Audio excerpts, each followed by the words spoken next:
আজ আমি আপনাদের সাথে শেয়ার করব আমি কিভাবে কালাভুনা রান্না করি। তো গাইস, আসসালামু আলাইকুম, কেমন আছেন সবাই? আশা করি সবাই ভালো আছেন। কালাভুনা রান্না করার জন্য এখানে আমি হাফ কেজি গরুর মাংস নিয়েছি। আমরা দুজন মানুষ, তাই হাফ কেজি মাংস নিয়েছি। যে গরুর মাংসের জন্য এখানে আমি হাফ টেবিল চামচ আদা এবং হাফ টেবিল চামচ রসুন বাটা দিব। আপনারা মাংস বেশি নিলে মশলার পরিমাণটা বাড়িয়ে দিলেই হবে। এরপর আমি পেঁয়াজ বেরেস্তা দেব হাফ কাপের একটু কম। বেরেস্তা করা পেঁয়াজের তেলটা সহ বেরেস্তাটা দিয়ে দিব।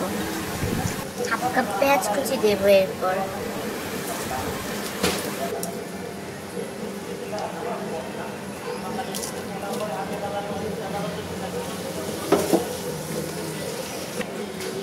এক চামচ হলুদের গুঁড়া দিব। চামচের একটু বেশি মরিচের গুঁড়া দিব। আপনারা আপনাদের ঝাল অনুযায়ী মরিচের গুঁড়াটা দিয়ে নেবেন। চামচ জিরা ও ধনিয়া গুঁড়া দিব। চামচ গরম মশলা দিব। হাফ চামচ গোলমরিচের গুঁড়া। এরপর কিছু গরম মশলা দিয়ে দেব।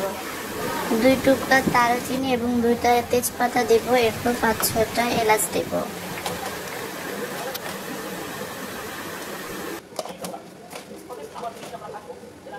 এরপর স্বাদ মতো লবণ দিব। এরপর তেল দিয়ে দেবো। আমি যেহেতু বেরেস্তার তেলটা দিয়েছি, তাই এখানে আমি হাফ কাপের একটু কম সরিষার তেল দিব। এরপর সবকিছু একসাথে মেখে নেব। মেখে নেওয়াটাই জরুরি, ভালো করে মেখে নিতে হবে।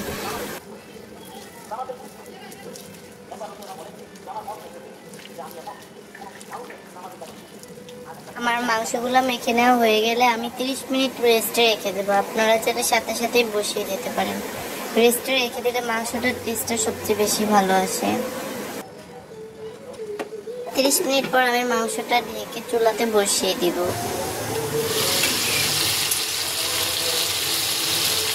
মাংসটাকে খুব ভালো করে কষাতে হবে, চুলার আঁচ মিডিয়ামে রেখে।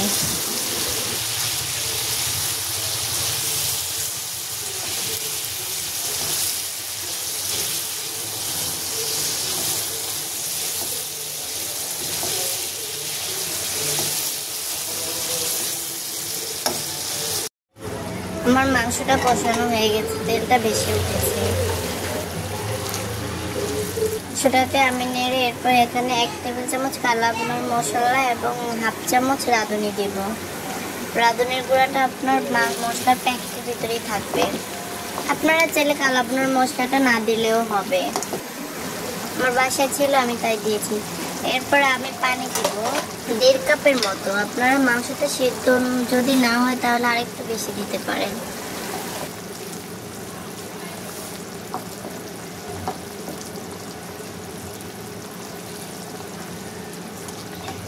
এরপর মাংসটাকে ভালো করে রান্না করে নেব, পানিটা শুকিয়ে আসা পর্যন্ত।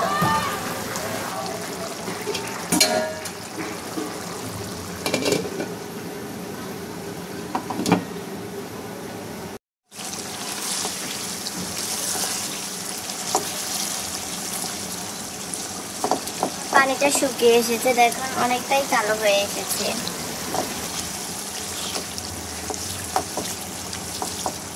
আমি যেভাবে রান্না করি এভাবে আপনারা একদম খুব সহজেই রান্না করতে পারবেন, কোনো ঝামেলা থাকবে না।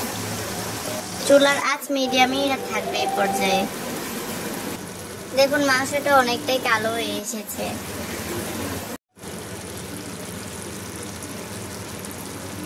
ঝোলটা শুকিয়ে আসা পর্যন্ত আমি অপেক্ষা করব। ঝোলটা শুকিয়ে একদম মাখো মাখো হয়ে গেছে, একবারে মাংসের গায়ের সাথে লেগে গিয়েছে, দেখে আপনারা বুঝতে পারতেছেন। এরপর আমি তেলে বাগার দিব। এর জন্য 3টা শুকনো মরিচ, কিছু পেঁয়াজ এবং কিছু রসুন কুচি দিব।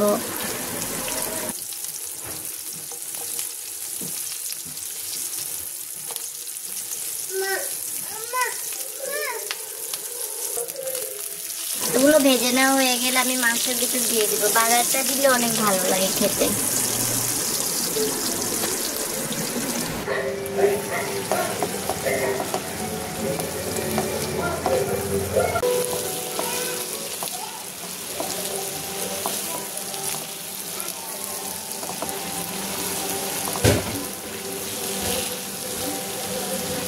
আমার মাংসটা এখন প্রায় হয়ে গিয়েছে, ঝোলটা একদম টেনে গিয়েছে।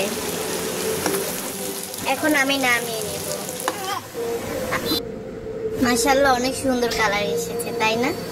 আমার পুরো ভিডিওটি যদি আপনাদের কাছে ভালো লাগে অবশ্যই লাইক, কমেন্ট, শেয়ার এবং সাবস্ক্রাইব করবেন আমার চ্যানেল থেকে।